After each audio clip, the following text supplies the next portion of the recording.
Mas Ragro, udah lama nih nggak pernah ketemu, tapi pasti pada kaget banget. Kok tiba-tiba ada Tara ya di Agrovariak Podcast? Sebenarnya ada tema apa sih? Ada tema khusus apa nih hari ini? Nah, hari ini tuh sebenarnya Tara muncul tuh karena ingin membahas sustainability. Nah, sustainability ini kan sebenarnya lagi booming nih, lagi topik hangat-hangatnya, dan pastinya kita butuh dong kayak pengetahuan atau hal-hal ya kita butuh basicnya nih, ini maksudnya gimana nih gitu, biar kita juga bisa ngikutin nih teman-teman. Nah, tapi kenapa sih sebenarnya sustainability ini kok penting banget nih buat perusahaan di masa-masa sekarang? Dan menurutku juga ini tuh banyak banget nih, seperti Tara sendiri tuh masih bingung nih, kok tiba-tiba sustainability penting, tiba-tiba muncul, dan gimana sih fungsinya, caranya, jalaninnya, dan segala macam. Daripada lama-lama nih, karena Tara sendiri juga nggak tahu, mendingan kita langsung panggil orang kesayangan kita nih pastinya di Asa Agro, dan paling maknyus lah mengenai sustainability lah, paling mantep lah pokoknya. Paling paham lah dibandingkan aku gitu ya, atau kita semua gitu kan. Nah, kita panggil aja nih. Halo Pak Bandung. Halo Tara. Nih Pak Bandung nih lagi dinner nih. Apa emang sengaja biar kita berasa dinner nih Pak nih? Apa nanti kan ada nama Pak Bandung? Jadi Pak Bandung sibuk guys. Pura-pura sibuk. Ya, pura-pura sibuk menghindari nih ya. Nah Pak Bandung nih, aku kan sebagai anak muda dan ingin banget nih tahu kenapa sih sustainability itu ada dan harus diimplementasikan oleh perusahaan maupun kita sendiri ini sebenarnya. Iya, oke. Saya juga masih anak muda loh. Oh iya dong, tentu kita Nggak sama mau kok. terima kalau udah growing older gitu. Jadi, ya, sustainability ya. Kenapa kemudian sebenarnya akhir-akhir ini orang banyak 5 tahun terakhir lah ya, 5 tahun terakhir orang banyak ngomongin tentang sustainability, dan akhir-akhir ini 1-2 tahun itu menjadi viral di mana-mana. Walaupun sebenarnya sustainability sudah ada sejak lama ya, sudah lebih dari 20 tahun yang lalu juga orang sudah ngomong tentang sustainability. Nah, saat ini sangat terkait dengan masalah awareness dari masyarakat global ya, tentang kemudian pentingnya sustainability. Jadi orang itu kemudian mulai mengerti tentang saya mengkonsumsi barang, saya harus tahu nih makanan atau barang tertentu yang kemudian dipakai itu kemudian asal usulnya dari mana, merusak ekosistem atau tidak. Nah, itu kesadaran global tentang hal itu semakin hari semakin kesini itu makin meningkat, dan saat ini di mana-mana sustainability, orang banyak ngomongin tentang sustainability. Baik itu dari aspek masalah deforestasi, terus kemudian akhir-akhir ini orang banyak ngomong tentang perubahan iklim, apalagi sekarang orang sedang ngomongin tentang G20 ya. Dan sustainability ini sekarang bukan lagi menjadi pokok bahasan yang kemudian ini khusus orang-orang lingkungan deh, enggak. Jadi itu sudah masuk ke ruang komersial, bahkan kemudian ke investor atau kemudian pinjaman bank dan sebagainya. Itu sustainability menjadi sebuah standar yang kemudian harus diikutin. Contoh misalkan ketika harus kita menjual CPO, maka kemudian para pembeli CPO itu mensyaratkan kemudian ini ada platform-platform sustainability yang harus dipenuhi. Kemudian bank yang kemudian akan meminjamkan uang itu juga kemudian yang dipinjamin kemudian juga harus memenuhi standar-standar sustainability yang kemudian disepakati. Jadi di berbagai sisi, bahkan untuk ke arah bisnis komersial, itu sustainability itu menjadi sesuatu yang kemudian harus diikutin dan harus dipenuhi dan kemudian diimplementasikan. Nah, itulah mengapa kemudian mau tidak mau sustainability menjadi bagian dari kehidupan kita sehari-hari dan bahkan sampai kepada arah transaksi komersial, apalagi di palm oil industry ya. Sejarah sustainability-nya itu jauh lebih panjang dari kemudian komoditas-komoditas yang lain.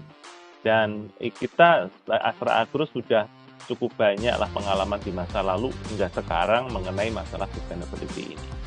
Kira-kira begitu, Tara. Semoga bisa menjawab tadi pertanyaan anak muda kan. Bapak juga anak muda, Pak. Mengapa sih kemudian orang sekarang ngomongin sustainability? Ya itu kira-kira yang kemudian terjadi dan kemudian apa yang dipahamin oleh orang saat ini.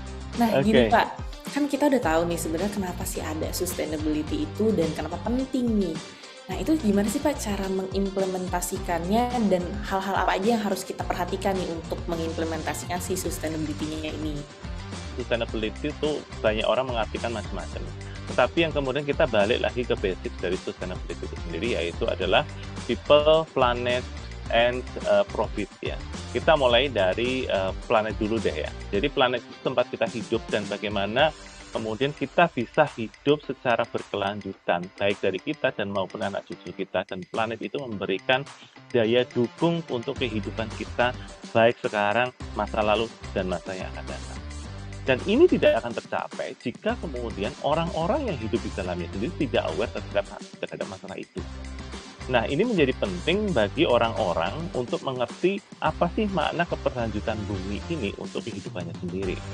Nah, tetapi kalau kemudian orang yang harus menjalankan dan mengimplementasikan sustainability dari of the earth ini, itu kemudian tidak mendapatkan dukungan finansial, itu juga kemudian pada akhirnya juga tidak akan jalan. Jadi konteksnya itu bagaimana masalah lingkungan dan masalah kemudian manusia dan kemudian masalah ekonomi itu bisa harmoni dan kemudian mendukung kita untuk bisa hidup secara dalam jangka waktu yang lama, baik untuk kita dan kemudian anak-anak cucu kita yang akan datang.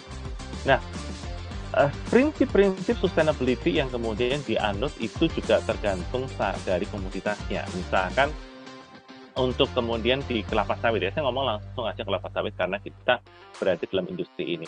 HAL sendiri memiliki sustainability policy yang kemudian mencakup komitmen untuk new deforestation commitment, atau kemudian kita sebut bahasa Indonesianya adalah komitmen untuk tidak ada deforestasi dalam seluruh bisnis proses kita. Dan yang kedua adalah conservation of peatland, jadi kemudian lahan gambut yang kemudian kita gunakan bagian ya, itu bagian tanah kita tuh tidak semuanya tanah mineral, tapi kemudian sebagian juga ada lahan gambut, itu kita kemudian kita kelola dengan baik secara lestari dan bagaimana upaya konservasi itu dilakukan.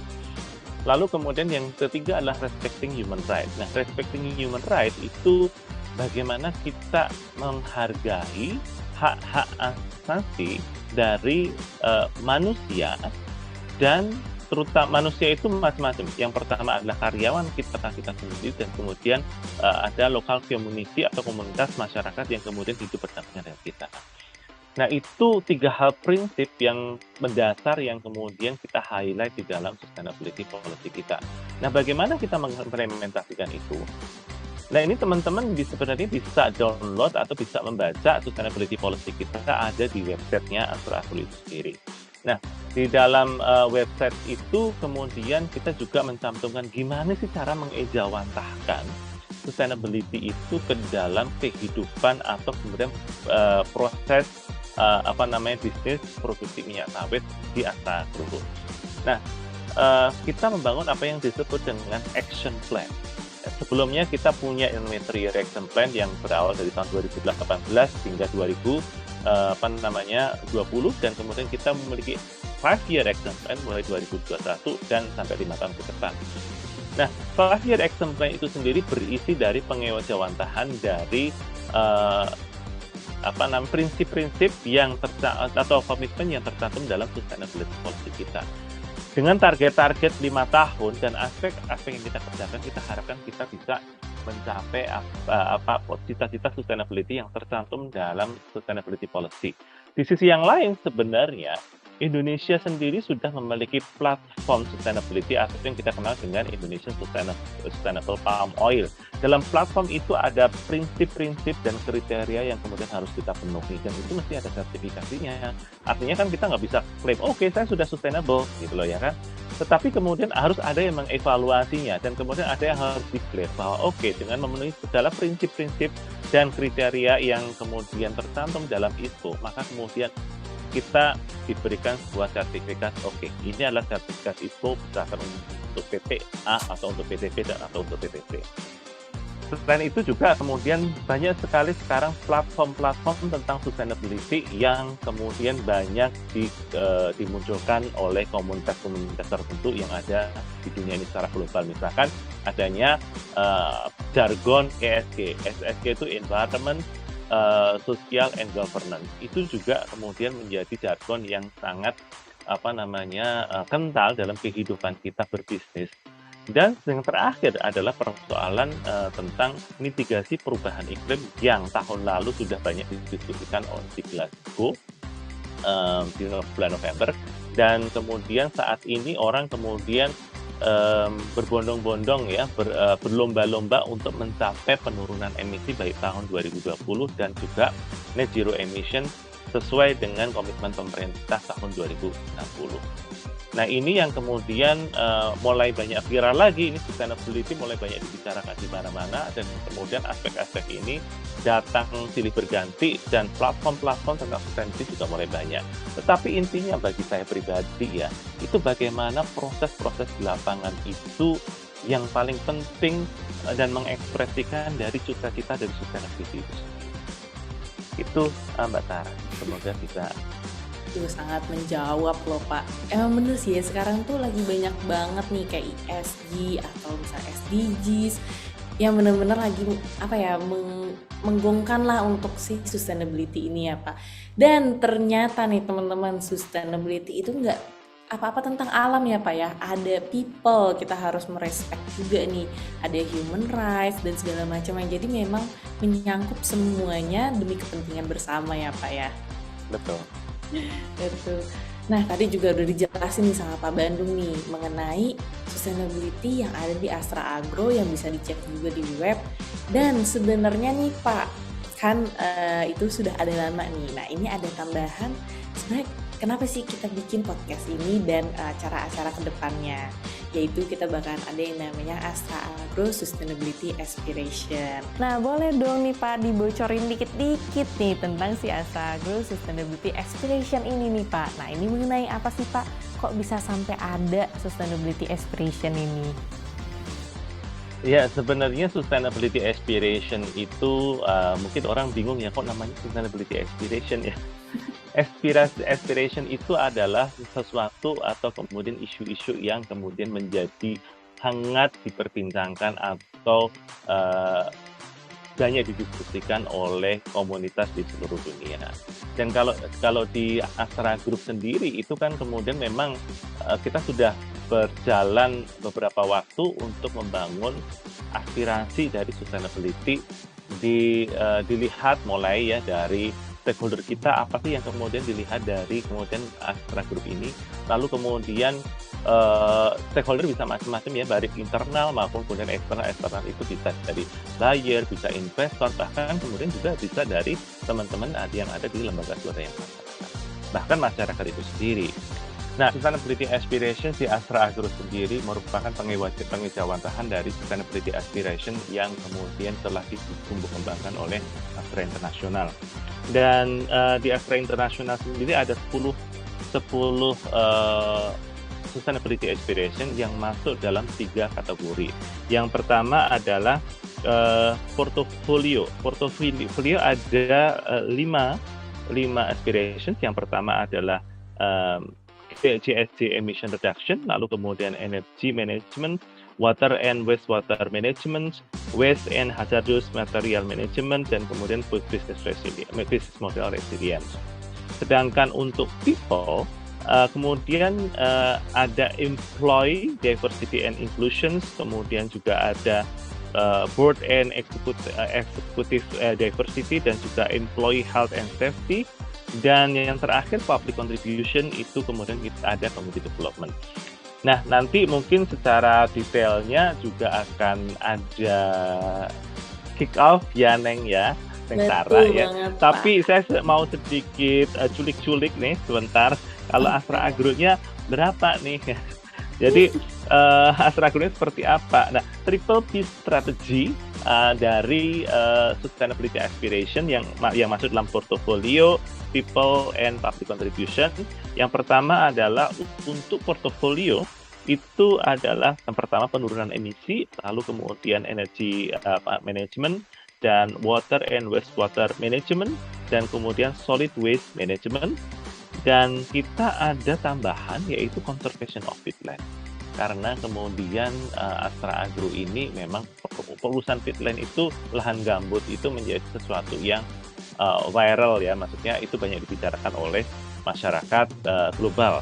Yang kedua adalah no deforestation, dan kemudian kita masukkan no burning sebagai komitmen untuk pencegahan kebakaran lahan. Dan untuk strategi untuk people, kita ada tidak jauh beda dengan Astra Internasional. Yang pertama adalah employee diversity and inclusion, lalu kemudian director diversity and inclusion, dan kemudian occupational health and safety. Dan yang terakhir public contribution, kita juga bukan hanya community development, bukan hanya komunitas masyarakat umum atau masyarakat lokal sekitar saja, tetapi kita juga menekankan adanya smallholders.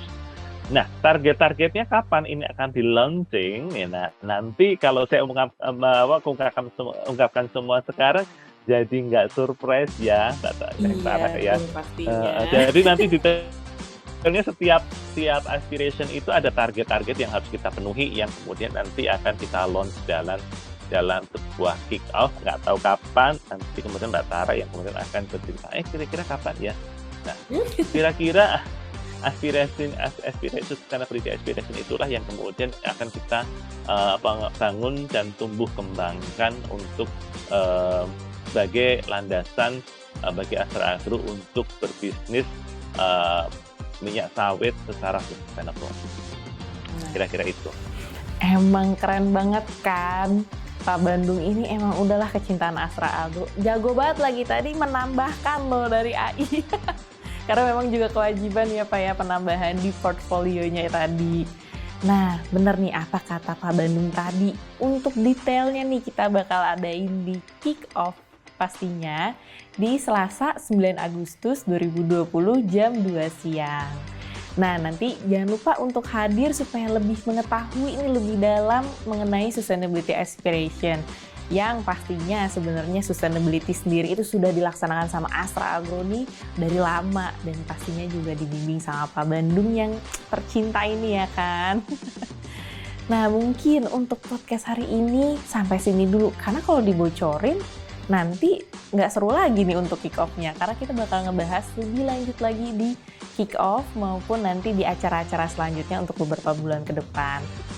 Nah, mungkin kita bakalan ketemu nih Pak nanti di kick off, yang pastinya pasti Bapak juga dong yang jelasin bersama Pak Hadi dan beberapa pembicara-pembicara keren lainnya yang bakalan hadir di kick off itu. Jadi untuk para insan Astra Agro, kita tunggu di hari Selasa, jangan lupa jam 2 siang. Kayak jangan lupa untuk hadir supaya kita semua lebih mengetahui dan lebih mendalami mengenai sustainability ini dan bisa kita terapkan bersama-sama. Baik insan Astra Agro, sampai ketemu di acara-acara selanjutnya, dan jangan lupa tadi ya untuk hadir di kick off. Bye. Thank you Pak Bandung. Love.